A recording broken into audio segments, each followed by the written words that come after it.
Yeah, I think I hold, rightly or wrongly, I do when I hear people, oh, he's from Western mining. I tend to see that their success follows them as they move on. So, and then when I'm reading this, and by the way, there's a lot of detail in here, which as I was reading, I'm thinking, geez, there's a lot of little bits and pieces that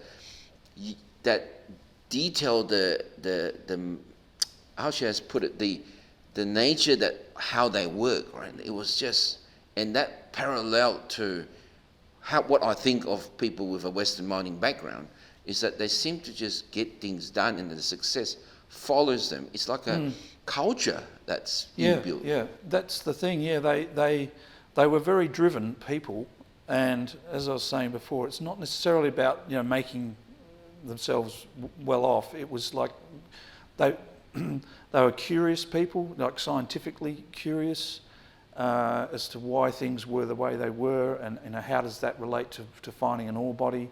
They had that great curiosity, and they were just driven to find answers, and as well as driven to do things like, well, let's find some copper because that would be a really good and necessary thing for Australia at this point.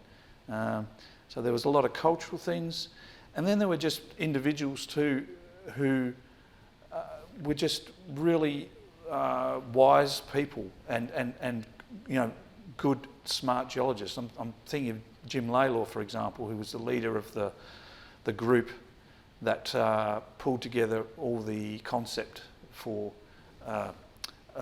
going onto the Stuart Shelf. He had all these really smart scientists. Some of them were quite eclectic and didn't necessarily get along that well, but Jim was such a brilliant leader of these people. And at the real crunch times, when it came, they drilled an initial hole and found a great unexpected discovery which they didn't even know what they had. It wasn't the model either of what they were looking for. They had that first hole, then they drilled another 8 holes, and the results weren't as good. They were getting worse generally, and there was really a lot of things that could have happened at that point.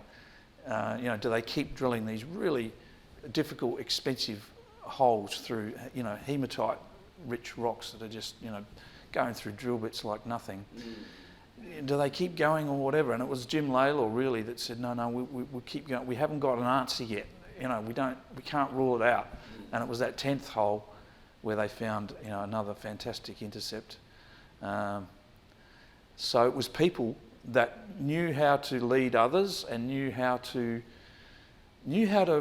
find ore bodies. Really, they thought, well, we don't have the answer yet. We can't give up. We need to keep drilling. We need to find a way to find a bit of extra money and keep going. And that's almost instinctual. That's the sort of thing that comes into play too when you sort of hear about some of the people who are what you call ore finders. They just seem to have the magic element to find an ore body when others don't.